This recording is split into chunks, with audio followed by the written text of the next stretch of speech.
ಇಲ್ಲಿ ನೋಡಿ ಎಷ್ಟು ಚೆನ್ನಾಗಿ ರೊಟ್ಟಿ ಉಬ್ಬಿ ಉಬ್ಬಿ ಬರ್ತಾ ಇದೆ ಅಂತ. ಇವತ್ತಿನ ವಿಡಿಯೋದಲ್ಲಿ ಉಬ್ಬು ರೊಟ್ಟಿ ರೆಸಿಪಿಯನ್ನ ತೋರಿಸ್ತಾ ಇದ್ದೇನೆ. ಅಕ್ಕಿ ಹಿಟ್ಟನ್ನ ಬಳಸಿ ಮಾಡುವಂತಹ ಈ ಒಂದು ರೊಟ್ಟಿ ತುಂಬಾನೇ ಸಾಫ್ಟ್ ಆಗಿರ್ತದೆ. ಬೆಳಿಗ್ಗೆ ಮಾಡಿಟ್ರೆ ಸಂಜೆ ತನಕನೂ ಅದೇ ರೀತಿಯಾಗಿ ಸಾಫ್ಟ್ ಆಗಿ ಇರ್ತದೆ. ಮಾಡೋದು ಕೂಡ ತುಂಬಾನೇ ಸುಲಭ. ಆದ್ರೆ ಕೆಲವೊಂದು ಟಿಪ್ಸ್ ಅನ್ನ ಖಂಡಿತ ಫಾಲೋ ಮಾಡಲೇಬೇಕು. ಹಾಗಾದ್ರೆ ಈ ಒಂದು ರೆಸಿಪಿಯನ್ನ ಯಾವ ರೀತಿಯಾಗಿ ಮಾಡೋದಂತ ನೋಡೋಣ ಬನ್ನಿ. ನಮಸ್ಕಾರ, ನಾನು ಪವಿತ್ರ ಭಾಗವತ್. ಮಿಸೆಸ್ ಭಾಗವತ್ ಚಾನೆಲ್ಗೆ ನಿಮ್ಮೆಲ್ಲರಿಗೂ ಪ್ರೀತಿಯ ಸ್ವಾಗತ. ಮೊದಲನೇದಾಗಿ ನೀರನ್ನ ಅಳತೆ ಮಾಡಿ ಹಾಕೊಳ್ಬೇಕು. ನಾನಿಲ್ಲಿ 5 ಕಪ್ ಆಗುವಷ್ಟು ನೀರನ್ನ ತಗೊಂಡಿದ್ದೇನೆ. ಅದಕ್ಕೆ ರುಚಿಗೆ ಬೇಕಾಗುವಷ್ಟು ಉಪ್ಪನ್ನ ಹಾಕೊಳ್ತಾ ಇದ್ದೇನೆ. ನಾನು 2.5 ಕಪ್ ಆಗುವಷ್ಟು ಅಕ್ಕಿ ಹಿಟ್ಟನ್ನ ಬಳಸ್ತಾ ಇದ್ದೇನೆ. ಹಾಗಾಗಿ 5 ಕಪ್ ಆಗುವಷ್ಟು ನೀರನ್ನ ಹಾಕಿದ್ದೇನೆ. 1 ಲೋಟ ಹಿಟ್ಟಿಗೆ 2 ಲೋಟ ನೀರನ್ನ ಹಾಕೊಳ್ಬೇಕಾಗ್ತದೆ. ನಂತರ ಒಂದ್ ಸ್ವಲ್ಪ ಅಕ್ಕಿ ಹಿಟ್ಟಿಗೆ ನೀರನ್ನ ಹಾಕಿ ಚೆನ್ನಾಗಿ ಕರಡಿ ನೀರಿಗೆ ಹಾಕೊಂಡು ಕುದಿಸ್ಕೊಳ್ತಾ ಇದ್ದೇನೆ. ನೀರು ಚೆನ್ನಾಗಿ ಕುದಿ ಬಂದಿದೆ. ಕುದಿ ಬಂದ ತಕ್ಷಣ ಉರಿಯನ್ನ ಸಣ್ಣ ಮಾಡ್ಕೊಳ್ಬೇಕು. ಎಷ್ಟು ಸಾಧ್ಯನೋ ಅಷ್ಟು ಸಣ್ಣ ಮಾಡ್ಕೊಂಡು ಅಕ್ಕಿ ಹಿಟ್ಟನ್ನ ಹಾಕಬೇಕು. 5 ಕಪ್ ನೀರಿಗೆ 2.5 ಕಪ್ ಆಗುವಷ್ಟು ಅಕ್ಕಿ ಹಿಟ್ಟನ್ನ ಹಾಕೊಂಡು ಚೆನ್ನಾಗಿ ಮಿಕ್ಸ್ ಮಾಡ್ಕೊಳ್ತಾ ಇದ್ದೇನೆ.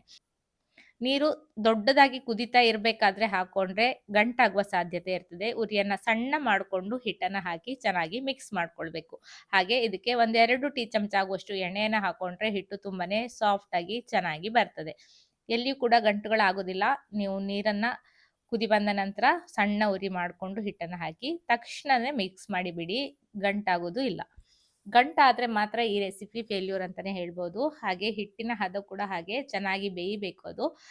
ಎಲ್ಲ ಮಿಕ್ಸ್ ಮಾಡ್ಕೊಂಡಿದ್ದೇನೆ. 2-3 ನಿಮಿಷಗಳ ತನಕ ಚೆನ್ನಾಗಿ ಮಿಕ್ಸ್ ಮಾಡ್ಕೊಂಡಿದ್ದೇನೆ. ಎಲ್ಲಿಯೂ ಕೂಡ ಒಂದು ಸ್ವಲ್ಪನೂ ಗಂಟಾಗಿಲ್ಲ. ಸಣ್ಣ ಉರಿಯಲ್ಲಿಯೇ ಮುಚ್ಚಳವನ್ನ ಮುಚ್ಚಿ ಮತ್ತೆ ಒಂದು 5 ನಿಮಿಷ ಬಿಡ್ತೇನೆ. ಅಕ್ಕಿ ಹಿಟ್ಟು ಚೆನ್ನಾಗಿ ಸಾಫ್ಟ್ ಆಗಿ ಬೆಂದು ಬರ್ತದೆ. ಈಗ ಮತ್ತೆ 1-2 ನಿಮಿಷ ಇದನ್ನ ಚೆನ್ನಾಗಿ ಮಗ್ಚಿ ಇಟ್ಕೊಳ್ತೇನೆ. ನೋಡಿ, ಕಲರ್ ಕೂಡ ಬದಲಾಗಿದೆ. ಒಳ್ಳೆ ಹೊಳಪು ಬರ್ತದೆ ಹಿಟ್ಟು ಬೆಂದ ನಂತರ. ಉರಿಯನ್ನ ಆಫ್ ಮಾಡಿ ಪಕ್ಕಕ್ಕೆ ಇಟ್ಕೊಳ್ತೇನೆ. ಇದಕ್ಕೆ ನಾನು ಕಣಿಕವನ್ನ ಮಾಡ್ಕೊಳ್ತಾ ಇದ್ದೇನೆ. ಕಣಿಕ ಇಲ್ಲದೆ ಕೂಡ ಹಾಗೆ ಲಟ್ಟಿಸಿ ಮಾಡ್ಬೋದು. ಕಣಿಕವನ್ನ ಹಾಕಿ ಮಾಡೋದ್ರಿಂದ ತುಂಬಾ ಚೆನ್ನಾಗಿ ಉಬ್ಬಿ ಉಬ್ಬಿ ಬರ್ತದೆ. ಹಾಗೆ ಹರಿಯುವುದು ಕೂಡ ಇಲ್ಲ. 2.5 ಕಪ್ ಆಗುವಷ್ಟು ಅಕ್ಕಿ ಹಿಟ್ಟನ್ನ ತಗೊಂಡಿದ್ದೇನೆ. ಅದೇ ಅಳತೆಯಲ್ಲಿ ನಾನು ಮೈದಾ ಹಿಟ್ಟನ್ನ ಕಣಕಕ್ಕೆ ಬಳಸ್ತಾ ಇದ್ದೇನೆ. ಅಷ್ಟೇ ಪ್ರಮಾಣದಲ್ಲಿ ಮಾಡ್ಕೊಂಡ್ರೆ ಸರಿ ಹೋಗ್ತದೆ. ಹಾಗೆ ರುಚಿಗೆ ಬೇಕಾಗುವಷ್ಟು ಸ್ವಲ್ಪ ಉಪ್ಪನ್ನ ಹಾಕೊಂಡು ಚೆನ್ನಾಗಿ ಮಿಕ್ಸ್ ಮಾಡ್ಕೊಂಡು ನೀರನ್ನ ಹಾಕಿ ಇದನ್ನ ಕಲ್ಸ್ಕೊಳ್ತೇನೆ. ನಾವು ಹೋಳಿಗೆಗೆಲ್ಲ ಕಣಿಕವನ್ನ ಯಾವ ರೀತಿಯಾಗಿ ಮಾಡ್ತೇವೆ ಅದೇ ರೀತಿಯಲ್ಲಿ ಇದನ್ನ ಮಾಡ್ಕೊಳ್ಬೇಕು. ಇದಕ್ಕೆ ಅರಿಶಿಣವನ್ನೆಲ್ಲ ಹಾಕೋದಿಲ್ಲ. ಬಿಳಿಯಾಗಿ ಹಾಗೆ ಮಾಡ್ಕೊಳ್ತೇವೆ. ಮೆತ್ತಗೆ ಕಲ್ಸ್ಕೊಳ್ಬೇಕು. ತುಂಬಾ ಗಟ್ಟಿಯಾಗಿ ಎಲ್ಲ ಬೇಡ. ಚಪಾತಿ ಹಿಟ್ಟಿಗಿಂತ ಸ್ವಲ್ಪ ಮೆತ್ತಗೆ ಕಲ್ಸ್ಕೊಳ್ತೇನೆ. ಹಾಗಂತ ತುಂಬಾ ನೀರಾಗಿ ಮಾಡ್ಕೊಂಡ್ರೆ ಅದು ನೆಂದ ನಂತರ ತುಂಬಾ ಮೆತ್ತಗಾಗಿ ಹೋಗ್ತದೆ. ಹಾಗಾಗಿ ಒಂದು ಹದದಲ್ಲಿ ಕಲ್ಸ್ಕೊಳ್ಬೇಕು. ನಾನು ತೋರಿಸ್ತೇನೆ ನೋಡಿ. ಈ ಹದದಲ್ಲಿ ಹಿಟ್ಟನ್ನ ರೆಡಿ ಮಾಡಿ ಇಟ್ಕೊಂಡಿದ್ದೇನೆ. ಮೇಲ್ಗಡೆಯಿಂದ ಸ್ವಲ್ಪ ಎಳ್ಳೆಣ್ಣೆಯನ್ನ ಹಾಕೋದ್ರಿಂದ ಬೇಗನೆ ಅದು ಮೆತ್ತಗಾಗ್ತದೆ. ಜಿಗುಟಿನ ಅಂಶ ಸ್ವಲ್ಪ ಕಡಿಮೆ ಆಗ್ತದೆ. ಒಂದು 15-20 ನಿಮಿಷ ಆದ್ರೂ ಇದನ್ನ ನೆನಿಲಿಕ್ಕೆ ಬಿಡ್ಬೇಕು.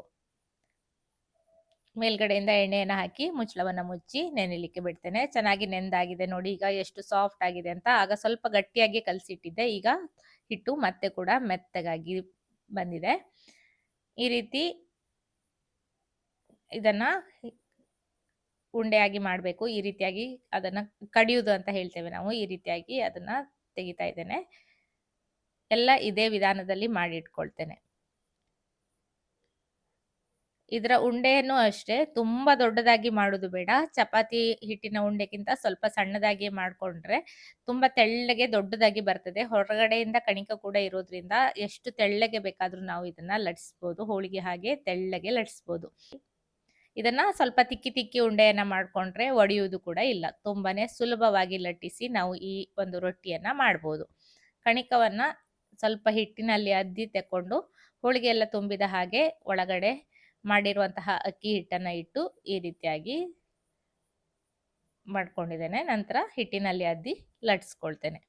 ನಾನಿಲ್ಲಿ ಬಾಳೆ ಎಲೆಯನ್ನ ಬಳಸ್ತಾ ಇದ್ದೇನೆ. ಬಾಳೆ ಎಲೆ ಬದಲಾಗಿ ನೀವು ಪ್ಲಾಸ್ಟಿಕ್ ಶೀಟ್ ಅನ್ನ ಬೇಕಾದ್ರೂ ಬಳಸಬಹುದು. ಬಾಳೆ ಎಲೆ ಇದ್ರೆ ಅದನ್ನೇ ಬಳಸಿ. ತುಂಬಾನೇ ಚೆನ್ನಾಗಾಗ್ತದೆ. ಎಷ್ಟು ತೆಳ್ಳಗೆ ಬೇಕಾದ್ರೂ ಲಟ್ಸ್ಕೊಳ್ಬೋದು. ನಾನು ಹಿಟ್ಟನ್ನ ಜಾಸ್ತಿ ಮುಟ್ಸ್ಕೊಳ್ತಾ ಇಲ್ಲ. ಸ್ವಲ್ಪ ಸ್ವಲ್ಪನೇ ಹಿಟ್ಟನ್ನ ಅಂಟ್ತಾ ಇದೆ ಅಂತ ಅನ್ಸಿದಾಗ ಮಾತ್ರ ಸ್ವಲ್ಪ ಹಿಟ್ಟನ್ನ ಮುಟ್ಸ್ಕೊಂಡು ಲಟ್ಸ್ಕೊಂಡು ತೆಕ್ಕೊಳ್ತಾ ಇದ್ದೇನೆ. ಅದು ಎಲ್ಲ ಕಡೆಗೂ ತುಂಬಾ ಹೊತ್ತು ನಾವು ಲಟ್ಸ್ತಾ ಹೋದ್ರೆ ಬಾಳೆಲೆಗೆ ಅಂಟ್ಕೊಳ್ತದೆ. ಹಾಗಾಗಿ ನಾನು ಒಮ್ಮೆ ಎತ್ತಿ ಹಾಕೊಂಡು ಮತ್ತೆ ಸ್ವಲ್ಪ ಹಿಟ್ಟನ್ನ ಹಾಕಿ ತೆಳ್ಳಗೆ ಲಟ್ಸ್ಕೊಂಡಿದ್ದೇನೆ. ಎಷ್ಟು ತೆಳ್ಳಗೆ ಲಟ್ಸಿದ್ದೇನೆ ಅಂತ ನೋಡಿ. ತುಂಬಾ ಪ್ರೆಷರ್ ಹಾಕಿ ಲಟ್ಸೋದು ಬೇಡ. ತುಂಬಾ ಮೆತ್ತಗೆ ಇರ್ತದೆ. ಸುಲಭವಾಗಿ ಎತ್ತಲಿಕ್ಕೆ ಬರ್ತದೆ. ಈ ರೀತಿ ಎತ್ತಿ ಕಾದಿರುವ ಹಂಚಿನ ಮೇಲೆ ಹಾಕಿ ಬೇಯಿಸ್ಕೊಂಡ್ರೆ ಆಯ್ತು. ಮತ್ತೆ ಇದಕ್ಕೆ ಎಣ್ಣೆಯನ್ನೆಲ್ಲ ಹಾಕೋದು ಬೇಡ, ಹಾಗೆ ಬೇಯಿಸ್ಕೊಂಡ್ರೆ ಆಯ್ತು. ಕಲ್ಲು ಒಂದು ವೇಳೆ ತುಂಬಾ ಕಾವು ಬಂದು ತುಂಬಾ ಹೀಟ್ ಆಗಿದೆ ಅಂತ ಅನ್ಸಿದ್ರೆ ಬೇಕಾದ್ರೆ ಸ್ವಲ್ಪ ಎಣ್ಣೆಯನ್ನ ಸವರ್ಕೊಂಡು ಬೇಯಿಸ್ಕೊಳ್ಳಿ ಅಷ್ಟೇ. ಮೇಲ್ಗಡೆಯಿಂದೆಲ್ಲ ಎಣ್ಣೆ ಹಾಕ್ಬೇಕು ಅಂತ ಇಲ್ಲ. ಎಷ್ಟು ಚೆನ್ನಾಗಿ ಉಬ್ಬಿ ಬರ್ತದೆ ನೋಡಿ. ನೀವು ಆ ಕಡೆ ಈ ಕಡೆ ಹಾಕಿದ್ರು ಕೂಡ ಅದು ಹರಿದೋಗುದಿಲ್ಲ. ಸಾಫ್ಟ್ ಆಗಿಯೇ ಇರ್ತದೆ. ನೀವು ಬೆಳಿಗ್ಗೆ ಮಾಡಿದ್ರೆ ಸಂಜೆ ತನಕ ಕೂಡ ಸಾಫ್ಟ್ ಆಗಿಯೇ ಇರ್ತದೆ. ಬಾಕ್ಸಿಗೆಲ್ಲ ಹಾಕ್ಲಿಕ್ಕೂ ಕೂಡ ತುಂಬಾನೇ ಚೆನ್ನಾಗಾಗ್ತದೆ. ಕೆಲವೊಬ್ರು ಇದನ್ನ ಬಿಳಿ ಹೋಳಿಗೆ ಅಂತ ಕೂಡ ಕರೀತಾರೆ. ತುಂಬಾನೇ ಸುಲಭವಾಗಿ ಮಾಡ್ಕೊಳ್ಬಹುದು. ಖಂಡಿತ ಟ್ರೈ ಮಾಡಿ ನೋಡಿ. ಇವತ್ತಿನ ಈ ಒಂದು ರೆಸಿಪಿ ಇಷ್ಟ ಆದ್ರೆ ಲೈಕ್ ಮಾಡಿ, ಶೇರ್ ಮಾಡಿ, ಅನಿಸಿಕೆನ ಕಮೆಂಟ್ ಅಲ್ಲಿ ತಿಳಿಸಿ. ಹಾಗೆ ಚಾನಲ್ ಅನ್ನ ಸಬ್ಸ್ಕ್ರೈಬ್ ಮಾಡ್ಕೊಂಡು ಸಪೋರ್ಟ್ ಮಾಡೋದನ್ನ ಕೂಡ ಮರಿಬೇಡಿ. ಪ್ರತಿಯೊಂದು ರೊಟ್ಟಿ ಕೂಡ ಇದೇ ವಿಧಾನದಲ್ಲಿ ಉಬ್ಬಿ ಉಬ್ಬಿ ಬಂದಿದೆ ನೋಡಿ. ನಾನು ಅಷ್ಟನ್ನು ತೋರಿಸ್ತಾ ಹೋದ್ರೆ ವಿಡಿಯೋ ಲೆಂತ್ ಜಾಸ್ತಿ ಆಗ್ತದೆ. ಆದ್ರೆ ಒಂದ್ ಸ್ವಲ್ಪ ತೋರಿಸಿದ್ದೇನೆ. ಎಲ್ಲವೂ ಕೂಡ ಇದೇ ರೀತಿ ಉಬ್ಬಿ ಉಬ್ಬಿ ಬಂದಿತ್ತು. ನೋಡುವಾಗ ನಮ್ಗೆ ಖುಷಿ ಆಗ್ತದೆ. ಅಷ್ಟು ಚೆನ್ನಾಗಿ ಬಂದಿತ್ತು. ಖಂಡಿತ ನೀವು ಟ್ರೈ ಮಾಡಿ ನೋಡಿ. ಇದಕ್ಕೆ ನಾನೊಂದು ಬದನೆಕಾಯಿಯ ಪಲ್ಯವನ್ನ ಮಾಡಿದ್ದೆ. ಆ ರೆಸಿಪಿಯನ್ನ ನೆಕ್ಸ್ಟ್ ವಿಡಿಯೋದಲ್ಲಿ ತೋರಿಸ್ತೇನೆ. ಅದು ಇದು 2 ಒಟ್ಟು ಕಾಂಬಿನೇಷನ್ ಸೂಪರ್ ಆಗಿ ಆಗ್ತದೆ. ನೀವು ಖಂಡಿತ ಟ್ರೈ ಮಾಡಿ ನೋಡಿ. ಇಷ್ಟ ಆದ್ರೆ ವಿಡಿಯೋಗೊಂದು ಲೈಕ್ ಮಾಡಿ. ಇದೇ ರೀತಿ ಇನ್ನೂ ಹೆಚ್ಚಿನ ರೆಸಿಪಿಗಳೊಂದಿಗೆ ಬರ್ತಾ ಇರ್ತೇನೆ. ಮತ್ತೊಂದು ವಿಡಿಯೋದಲ್ಲಿ ಸಿಗ್ತೇನೆ. ಅಲ್ಲಿಯವರೆಗೂ ನಮಸ್ಕಾರ.